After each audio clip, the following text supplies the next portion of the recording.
आज मी तुम्हाला एक जादुई सूप बनवायला सांगणार आहे हां. कसलं सूप? तर लसणीचं सूप. अरेच्चा! लसणीचं सूप म्हणजे लसणाचं सूप कसं बनवायचं?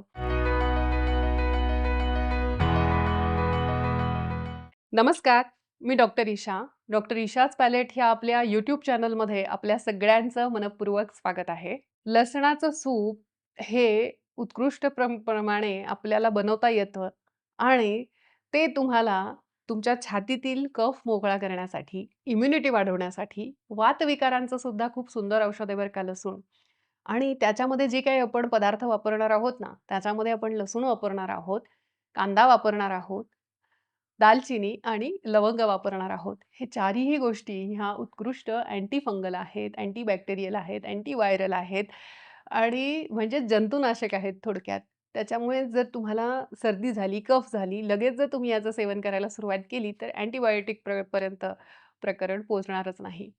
कसं करायचं हे सूप? पटकन बघूयात. त्यासाठी आपल्याला लागणार आहेत, आता मी हे जे प्रमाण सांगते ते 2 कपासाठी सांगते. 2 कप पाणी घ्यायचं. त्याच्यामध्ये 10 लसणाच्या पाकळ्या मोजून 10 घ्यायच्या साधारण. त्या फक्त बारीक-बारीक चिरायच्या आहेत, ठेचायच्या नाहीयेत आणि त्याच्यामध्ये 1 स्लाईस कांद्याची फक्त. 1 स्लाईस किंवा जास्तीत जास्त 2 स्लाईस. 1 स्लाईस म्हणजे छोटा असेल कांदा तर 2 स्लाईस घ्या. मोठा कांदा असेल तर एकच अशी स्लाईस घ्यायची कांद्याची आणि ती त्या पाण्यामध्ये टाकायची आहे. कांदा आणि लसूण उकळून घ्यायचा आहे आणि मग त्याच्यामध्ये आपण 10 लवंगा मोजून आणि दालचिनी. दालचिनी ही श्रीलंकन दालचिनी जी तुम्हाला आता इथे दिसतीये चित्रामध्ये, ती दालचिनी मी इथे घेतलेली आहे. ती औषधामध्ये खूप श्रेष्ठ आहे. त्याला सिनॅमोमम झेलानिकम म्हणतात. दालचिनीबद्दल आपण एक व्हिडिओ पण बनवलाय आणि तो पण तुम्ही बघून घ्या. त्याच्यात पण खूप छान दालचिनीचं मी वर्णन सांगितलेलं आहे. त्याचे वेगवेगळे औषधी उपयोग पण सांगितलेत, उपाय सांगितलेत अनेक सारे. तर ही अशी दालचिनी आपण आज याच्यामध्ये वापरणार आहोत. ती औषधी असते. बऱ्याच औषधांमध्ये मी जी स्वतः औषधं जी बनवते ना, त्याच्यामध्ये ह्याच चांगल्या क्वालिटीची दालचिनी वापरतो आपण.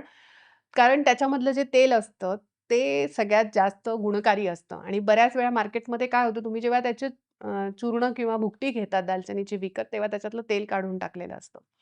तर अशा प्रकारे जर ओरिजिनल दालचिनी तुम्हाला मिळाली, तर खूपच चांगलं किंवा जे काही दालचिनी तुमच्या घरामध्ये असेल, ती बारीक करायची आहे आणि त्याच्याबरोबर लवंगा हे थोड्या कुटून घ्या तुम्ही आणि मग त्या तुमचा एक काढा तो उकळत आला हा, की त्याच्यामध्ये सगळ्यात शेवटी टाकायची आहे. टाकल्यानंतर एक थोडंसं उकळी आली, की लगेच गॅस बंद करायचा आणि हे गाळून घ्यायचं हे सूप.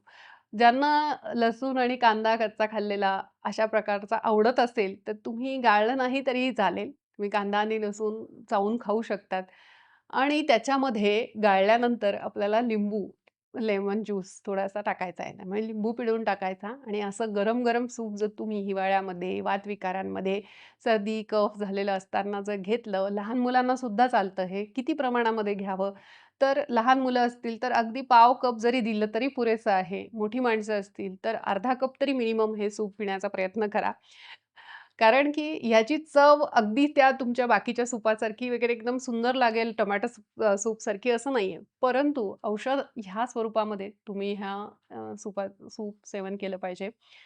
तर खूप चांगला कफ मोकळा करण्यासाठी आणि वातविकारांसाठीचं हे सुंदर आहार्य पदार्थ आहे. याचे कुठलेही साइड इफेक्ट नाहीयेत आणि कुणीही घेऊ शकतं. आबाल-वृद्ध सगळे सेवन करू शकतात. अशा छोट्या-छोट्या कृती घेऊन आणि औषधी गुणधर्म असलेल्या आहार्य रेसिपीज घेऊन आपण पुन्हा भेटूयात. व्हिडिओ जास्तीत जास्त शेअर करा जेणेकरून सगळ्यांना याचा फायदा होईल आणि अशीच माहिती घेऊन पुन्हा भेटूयात. तोपर्यंत नमस्कार.